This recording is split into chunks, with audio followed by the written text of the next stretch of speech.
Chapter 10. The Novel versus the Short Story, followed by Success and some of its minor conditions. The Novel versus the Short Story. Practice the short story.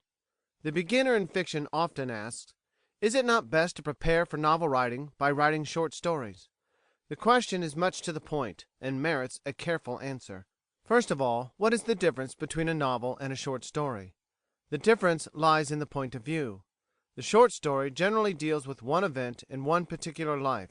The novel deals with many events in several lives, where both characters and action are dominated by one progressive purpose. To put it another way, the short story is like a miniature in painting, whilst the novel demands a much larger canvas. A suggestive paragraph from a review sets forth clearly the difference referred to. The smaller your object of artistry, the nicer should be your touch, the more careful your attention to minutiae. That, surely, would seem an axiom. You don't paint a miniature in the broad strokes that answer for a drop curtain, nor does the weaver of a pocket handkerchief give to that fabric the texture of a carpet. But the usual writer of fiction, when it occurs to him to utilize one of his second best ideas in the manufacture of a short story, will commonly bring to his undertaking exactly the same slapdash methods which he has found to serve in the construction of his novels. Where he should have brought a finer method, he has brought a coarser. Where he should have worked goldsmith wise, with tiny chisel, finishing exquisitely, he has worked blacksmith wise, with a sledgehammer and anvil. Where, because the thing is little, every detail counts, he has been slovenly in detail. It has been said that the novel deals with life from the inside, and short stories with life from the outside. But this is not so. Guy de Maupassant's The Necklace opens out to us a state of soul just as much as Tess does, even though it may be but a glimpse as compared with the prolonged exhibition of Mr. Hardy's Pure Woman. Returning to the question previously referred to, one may well hesitate to advise a novice to commence writing short stories which demand such infinite care in conception and execution. The tendency of young writers is to verbosity, long-windedness in dialogue, in descriptions, and in delineations of character, whereas the chief excellence of the story is the extent and depth of its suggestions as compared with its brevity in words.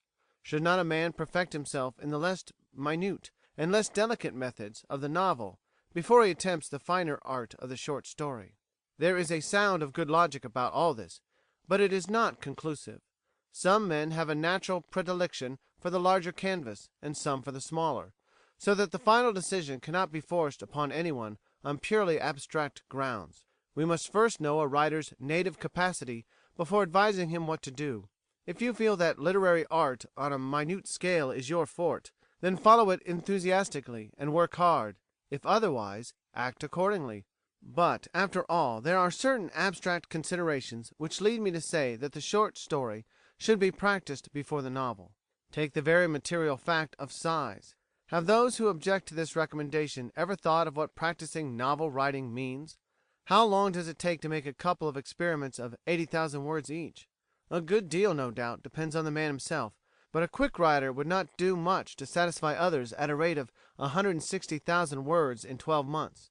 No, time is too precious for practicing works of such lengths as these, and since the general principles of fiction apply to both novel and short story alike, the student cannot do better than practice his art in the briefer form.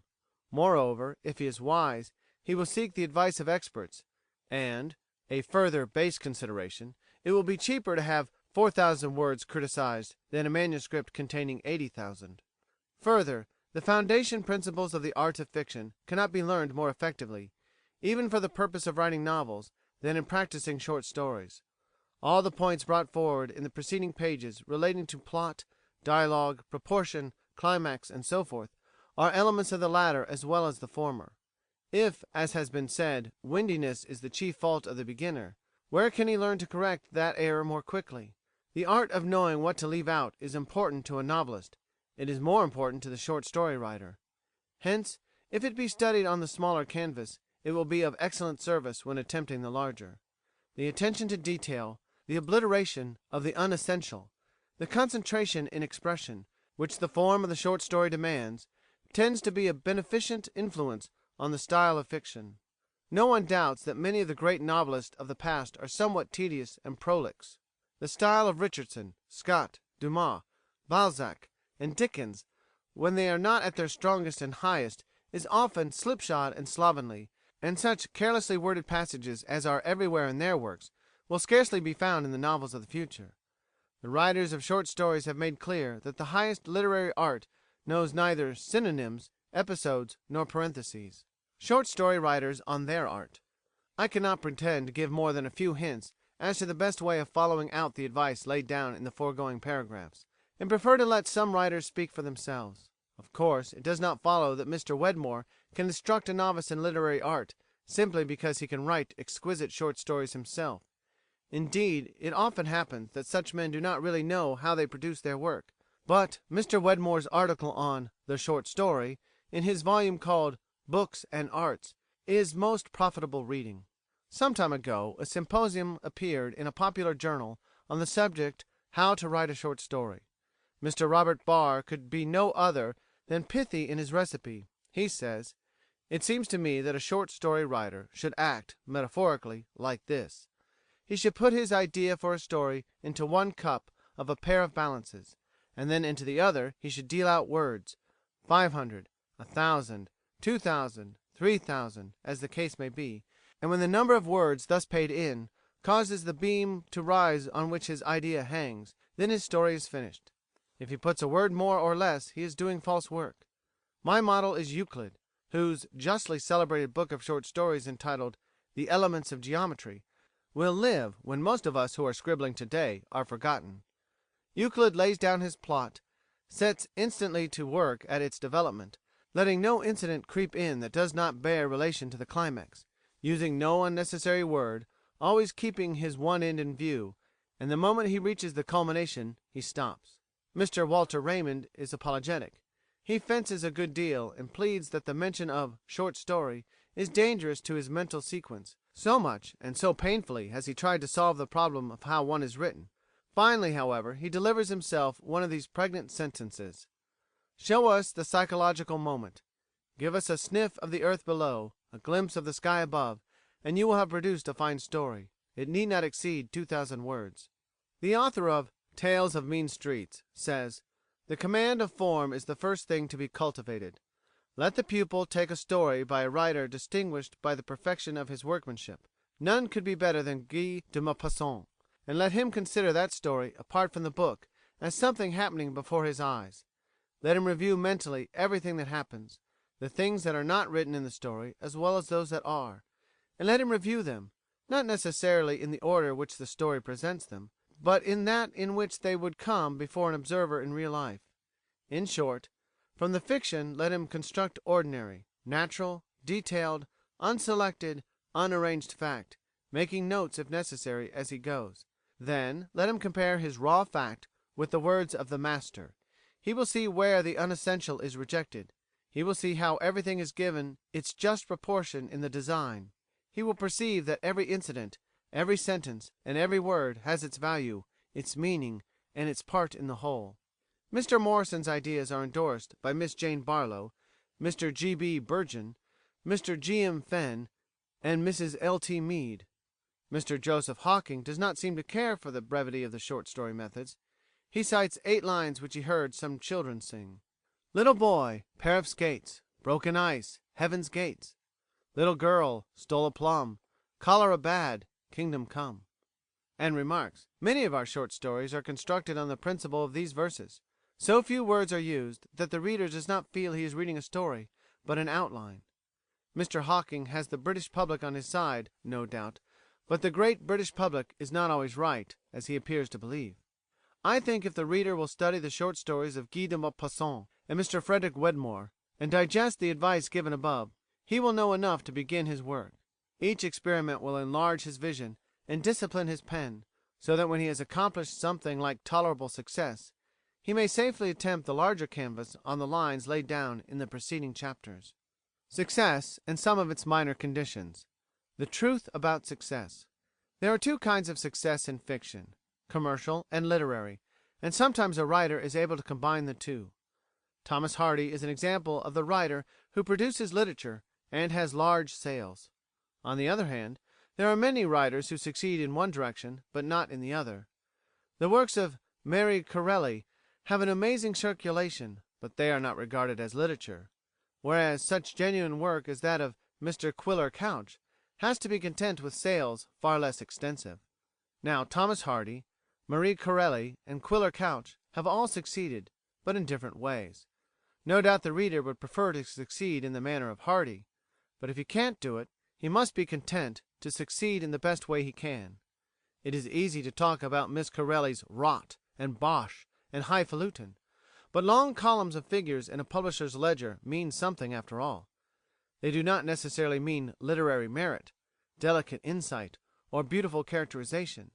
They probably mean a keen sense of what the public likes, and a power to tickle its palate in an agreeable manner.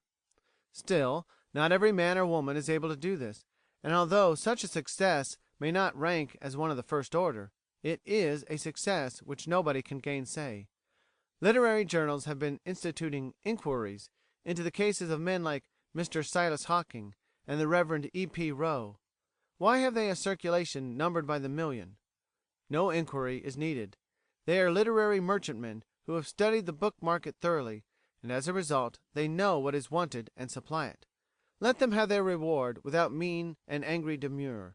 However one may try to explain the fact, it is none the less true that genuine literature often fails to pay the expenses of publication. At any rate, if it accomplishes more than that, it is infinitesimal as compared with the huge sales of inferior work. I do not know the circulation of Mr Henry Harland's Comedies and Errors. Possibly it has been moderate, but I would rather be the author of this volume of beautiful workmanship than of all the works of Marie Corelli, the bags of gold notwithstanding. Of course, this is merely a personal preference with which the reader may have no sympathy, but the fact remains that, if a writer produces real literature, and it does not sell, he has not therefore failed in his purpose. He may not receive many checks from his publisher, but it is real compensation to have an audience, fit though few.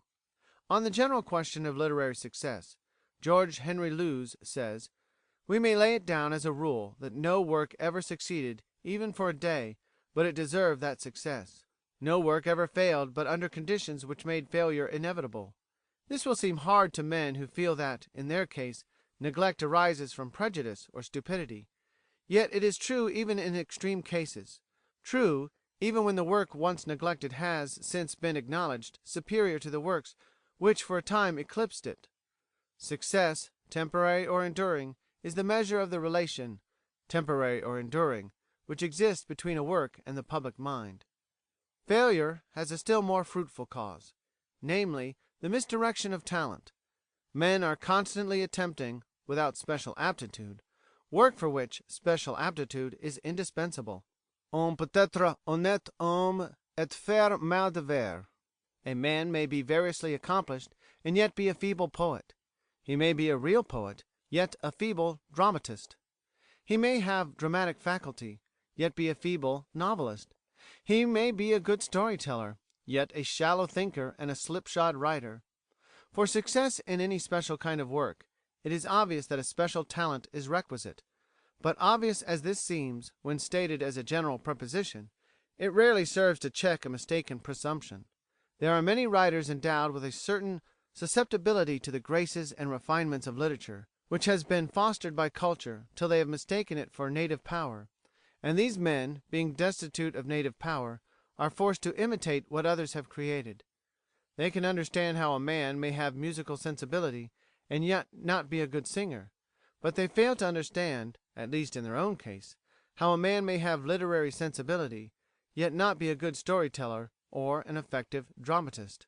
The conclusion of the whole matter is this: determine what your projected work is to do. If you are going to offer it in a popular market, give the public plenty for its money, and spice it well. If you are going to offer a sacrifice to the goddess of art, be content if you receive no more applause than that which comes from the few worshippers who surround the sacred shrine. End of Chapter 10 and End of How to Write a Novel by Anonymous. Recording by Brett Downey.